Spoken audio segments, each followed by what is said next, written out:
There's actually 29 in cabinet if you include the Prime Minister. Right. So 11 from Ontario, 7 from Quebec, 1 from the North, 1 from Manitoba, 1 from Alberta, 2 full ministers from British Columbia, 1 from PEI, 1 from Newfoundland and Labrador, 1 from New Brunswick, and 2 from Nova Scotia.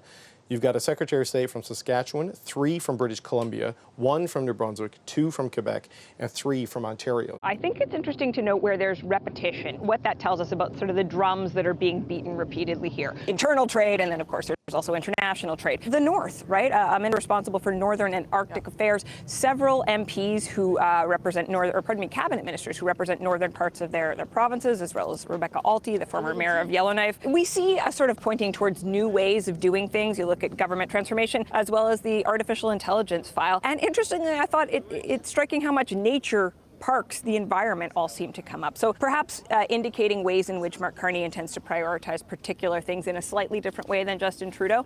I also am curious to hear more from the Prime Minister, a little bit more about this question of how the Secretaries of State are going to interact with the responsibilities of that principal core group of cabinet ministers. Like you look at something like Ruby Sahoda's title, Secretary of State for Combating Crime. Think about the Conservative priorities in this election, right? The top 4 priorities, one of them was stop the crime. Now, I don't think that Mark Carney's government is trying to suggest that combating crime is a lesser priority because, of course, there's a justice minister, and that is going to be part of his set of responsibilities. But how will these things interact? What do they tell us about, are we sort of adding 2 things together? What's the relationship? I hope we hear a little bit more about that today.